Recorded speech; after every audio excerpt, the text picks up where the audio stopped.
Ya. En este video hablaremos sobre los regímenes totalitarios o totalitarismos. Este contenido lo encontramos en la primera unidad de primero medio, la cual se llama El mundo en crisis durante la segunda mitad del siglo XX. La subunidad, los regímenes totalitarios. Ahora, ¿qué son los totalitarismos? Los totalitarismos corresponden a gobiernos caracterizados por la concentración de poderes en un partido único y su jefe o líder, la abolición de los derechos individuales y la pretensión del Estado de dirigir y controlar todas las facetas de la vida social y privada. Ahora también veremos los principales totalitarismos de Europa, los cuales son el comunismo, el fascismo italiano y el nazismo alemán. El primero, el comunismo, corresponde a una dictadura burocrática del régimen de partido único, centralización de la toma de decisiones en un líder principal del partido y la burocratización del partido estatal, intensa represión de los disidentes políticos e ideológicos y culto a la personalidad del jefe y del partido y del Estado. El principal representante es Joseph Stalin, quien tras la muerte de Lenin en 1924 se convirtió en el máximo dirigente de la URSS, miembro destacado del partido bolchevique desde su juventud, el cual desempeñó puestos importantes a partir de la Revolución de Octubre de 1917. Ocupó la Secretaría General del partido en 1922 y después de la muerte de Lenin eliminó a todos sus adversarios, logrando un poder indiscutido que le permitió instaurar una férrea dictadura personal hasta 1953. Ahora, como antecedente de esto, tenemos que el imperio era el más atrasado en Europa, el absolutismo del zar y las diferencias sociales y la necesidad de reformas. Ahora, en 1905 se forma el partido bolchevique y la Duma, que es el parlamento.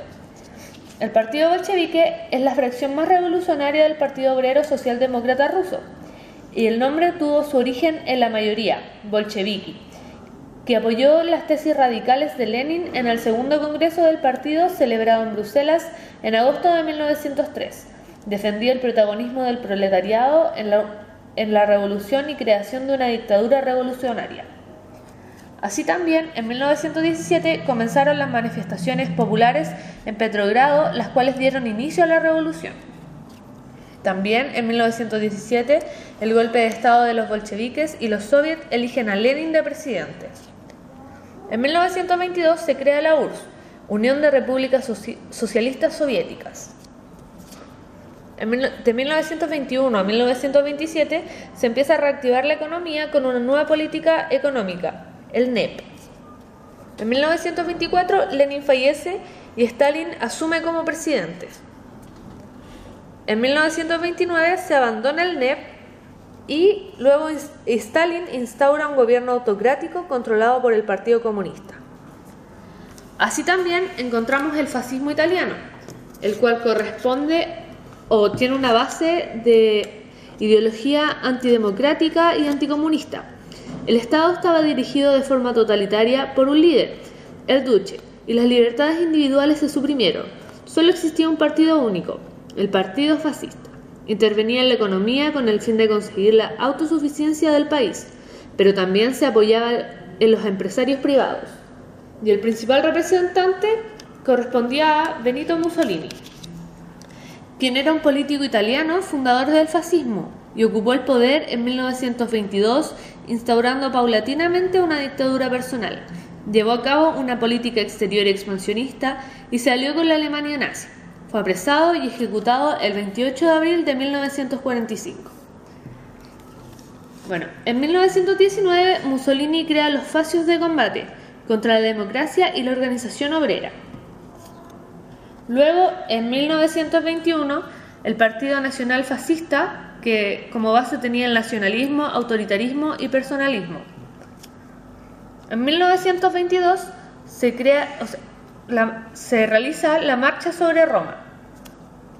En 1924 es el triunfo de los fascistas en las elecciones. Y en 1926 Mussolini ya es dictador de Alemania y él realiza grandes obras públicas y aumenta el poder militar. Ahora, como tercer totalitarismo, veremos el nazismo alemán, el que corresponde a un régimen totalitario, en el cual se suprimieron los derechos y las libertades individuales, se pusieron a merced del Estado las empresas y los sindicatos obreros, Todas las actividades de los ciudadanos eran vigiladas y coordinadas por la policía, al tiempo que toda oposición era reprimida. Y el principal representante era Adolf Hitler, el cual era un político alemán nacido en Austria y principal dirigente del Partido Nacionalista de los Trabajadores Alemanes, nazi. Implantó una dictadura despiadada desde su ascenso al poder en 1933 y dirigió la política expansionista alemana que culminó con el estallido de la Segunda Guerra Mundial. De esto podemos decir que en 1920 Adolf Hitler funda el Partido Nacional Socialista de los Trabajadores Alemanes. También, en 1933, Hitler ya es canciller de Alemania y decreta la protección de la nación y del Estado. Y aquí se forma la creación de los primeros campos de concentración. En 1934 concentra el poder en el Tercer Reich. En 1934 es la noche de los cuchillos largos, la cual es una pugna que tuvo lugar en Alemania por causa de los asesinatos políticos. Luego, también se ve una represión progresiva y un exterminio de judíos y un control de la sociedad alemana, así como también el aumento del poder económico y militar y grandes obras públicas, participación en la Guerra Civil Española. Y en 1938 es la Noche de los Cristales Rotos, la cual consiste en un ataque en respuesta al asesinato del secretario de la Embajada Alemana en París, Francia. Es con este escenario con el que da inicio a la Segunda Guerra Mundial. Y los integrantes de este trabajo son Ricardo Almeida, Aníbal González, Brenda Molina, Freddy Ascuy, Braulio Monsalve y Camila Villanueva.